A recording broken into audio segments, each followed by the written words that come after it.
இம்பார்ட்டன்டான ரைட்டர் காளிதாசா எழுதின புக் என்னடா அப்படின்னு பாத்தீங்க அப்படின்னா சகுந்தலம், அதுக்கப்புறம் விக்ரம ஊர்வசி, அதுக்கப்புறம் ரகுவம்சம், அடுத்தது குமார சம்பவா, மேகதூது, அதுக்கப்புறம் மாளவி காக்னிமித்ரா.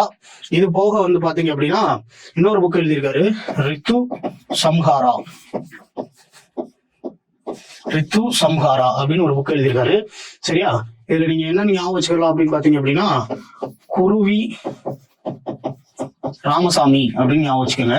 இதுல இந்த கூ தான் என்ன அப்படின்னு பாத்தீங்க அப்படின்னா குமார சம்பவா, அடுத்து வந்து பாத்தீங்க அப்படின்னா ஆர்ஐ ரித்து சம்ஹாரா, விஐ விக்ரம ஊர்வசி, அதுக்கப்புறம் வந்து பாத்தீங்க அப்படின்னா ராமசாமி, இதுல வந்து ஆர்ஏ ரகுவம்சம், அதுக்கப்புறம் வந்து பாத்தீங்க அப்படின்னா எம்ஏ மாளவி காக்னிமித்ரம், அதுக்கப்புறம் வந்து பாத்தீங்க அப்படின்னா எஸ்ஏ சாகுந்தலம், அதுக்கப்புறம் எம்ஐ இங்க எம்இ, சரிங்களா, மேகதூத்.